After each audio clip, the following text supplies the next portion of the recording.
Can humanity stop a planet-killing asteroid? Video by we just gonna say Kurz in a nutshell. If an asteroid came to Earth, I feel like we are more than capable to stop it.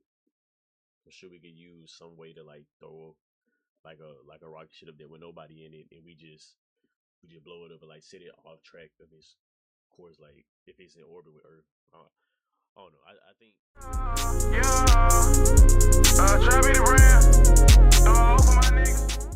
Our first ever PC game, Starbirds, is out now in early access. Find out more at the end of this video. Imagine, a stadium-sized asteroid is going to hit Earth in 2 weeks.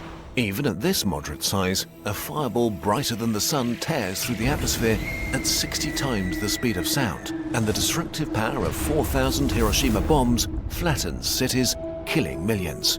This isn't science fiction. Many kill asteroids at the last moment. In 2019, asteroid OK, as big as a 30-story building, was discovered just 1 day before it grazed Earth closer than some of our satellites. Last year, the even larger asteroid MK was spotted 13 days before it passed us closer than the Moon. If they'd have hit Earth, they would have unleashed the destructive power of 3,000 and 9,000 Hiroshima bombs. Stunningly enough, humanity doesn't really have a plan for this. Scientists have devised all kinds of tricks to push dangerous asteroids away, painting it so sunlight will deflect it, landing thrusters to steer. We thought painting an asteroid would disrupt the course of an asteroid. We thought painting an asteroid would disrupt it. Mind you, this thing has the power of 3,000 nuclear bombs. It, scorching it with lasers, or even crashing spacecraft into it. That's what I'm saying. Like, I'm sure like crashing a spacecraft into the asteroid work, right? But they all have a big problem. They're the equivalent of trying to deflect a cargo ship by throwing a bag of potatoes at it. They do move the asteroid, but only by a tiny bit. With these methods, you need to act years or even decades in advance to make an asteroid miss the Earth. But very recently, scientists have developed a new, spectacular way to destroy killer asteroids that we could implement with today's technology. Let's see how this works with our 100-meter asteroid heading for Earth. The secret weakness of asteroids. For a long time, people imagined asteroids as being gigantic stones made of rock and metal. But it turns out most of them aren't like that. They're more like bags of loosely packed gravel, heaps of pebbles, precious minerals and dust barely held together, which means that instead of just nudging them, we can do something better, pulverize them. And the obvious choice is, of course, a nuke. So let's go. We load up a nuclear warhead, launch, aim at our deadly asteroid and... I was gonna say like we gotta have a purpose of nukes besides just. That's what I'm like. If that hits your house, that's automatic death. Like I don't even think like for like how hot it must be to like travel down from space. I'm sure like when it gets to like a certain part in the atmosphere, like the heat just vaporizes everything. So I'm like, it got to be like an instant death. But I'm like, we need to have, we need to use these nukes for a purpose besides just being like, hey, I got a nuke, you got a nuke, don't do this so we can end the world. We can save the world. Oh, the asteroid destroyed the nuke.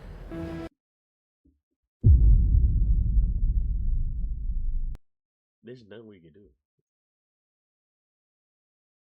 There's nothing we can do. This is the plan that we have. It's 100 meters though. It's 100 meters though. Asteroids can approach Earth at 70,000 kilometers an hour, enough to cross the Atlantic in 5 minutes. No bomb we've ever made could survive such an impact.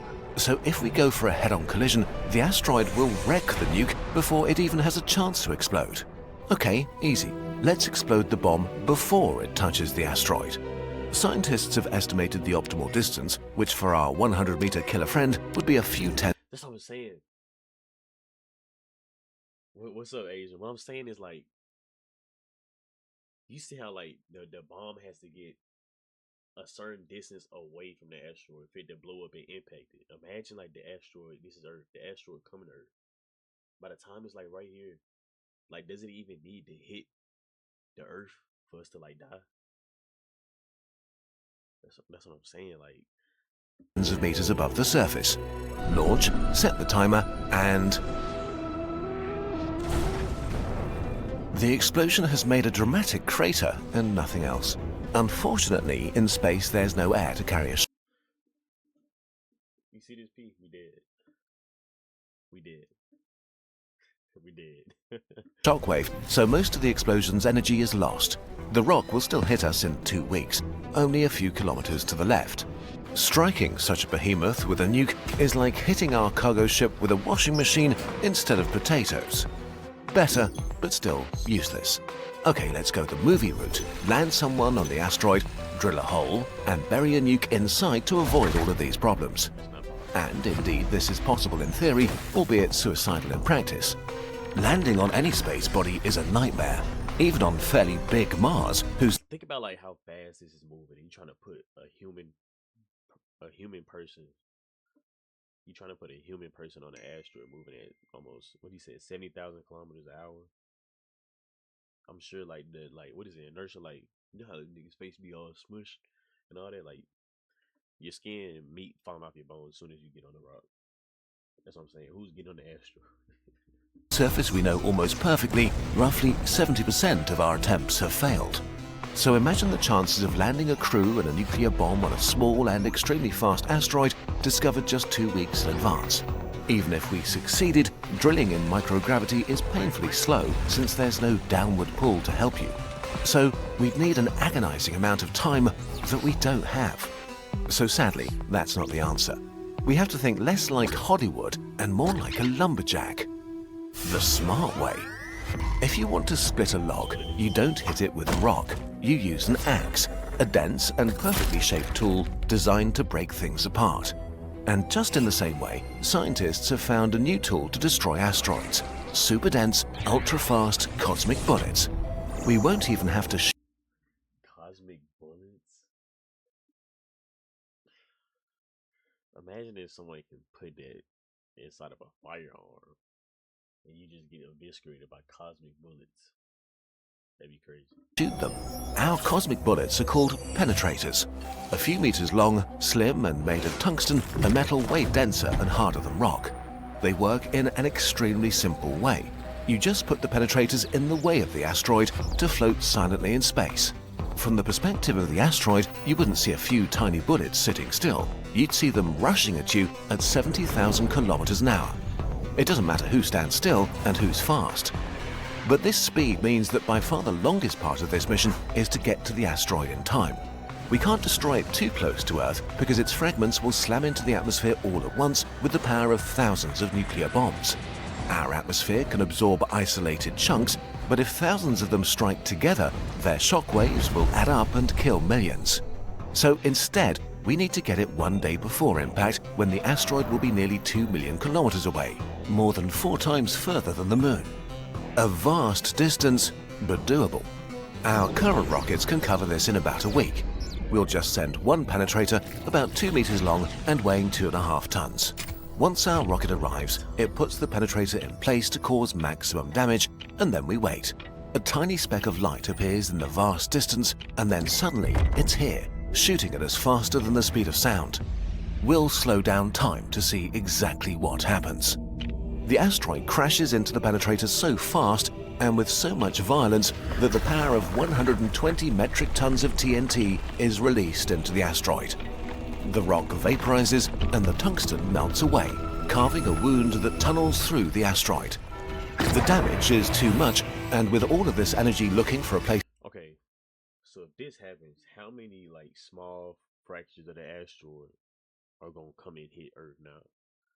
And like, are they small enough where like it doesn't damage us, or we like how practical is this? Like, do we still die from like hundreds of little rocks in Earth?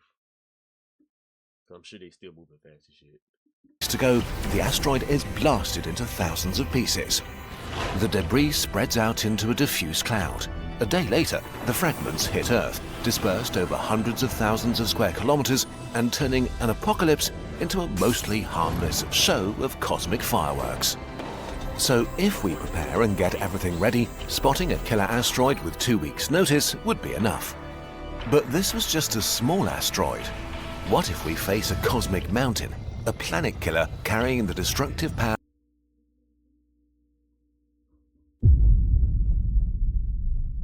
So what, they gonna make like a 20-ton cosmic bullet to stop this one?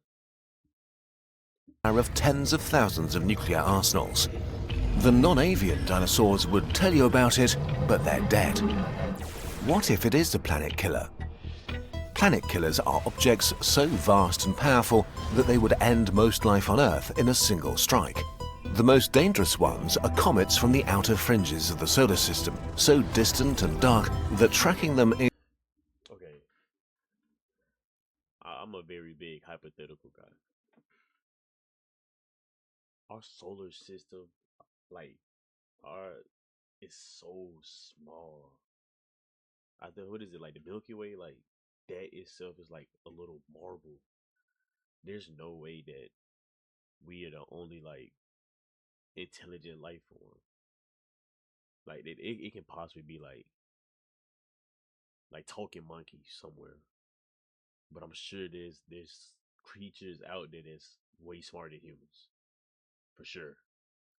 There's no way. There's no way. Like, aliens definitely had to be real. Is impossible. Comets are dirty ice balls the size of mountains, more fragile than pure rock, but also much faster and violent, traveling at around 140,000 kilometers per hour. In 2020, the comet Neowise, with the power of 6,000 times all the nuclear bombs on Earth, was discovered just 4 months before its closest approach to Earth. What if we find such a beast 6 months before it's going to crash into us? Do we have a chance of surviving this? Unfortunately, this would be extremely hard for a bunch of reasons.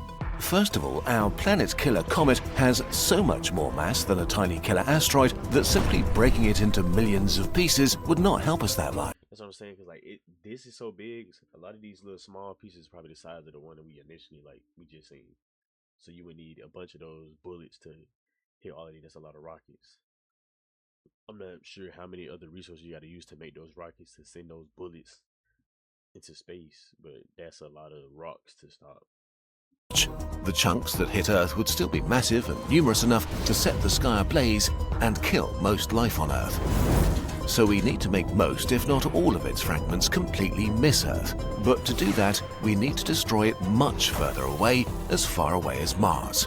And to destroy a mountain, we need way more penetrators. Hundreds of thousands. And this is, well, a huge problem.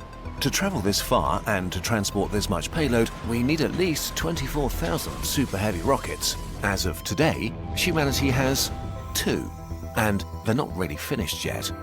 Even if all the industries in the world do nothing but switch to building rockets, we wouldn't finish in time. If we actually discovered a planet killer today, there's literally nothing we could do about it. So we're basically like, it's inevitable that we die. If we found the planet killer today, there's nothing we can do about it. Like, the human race comes to an end,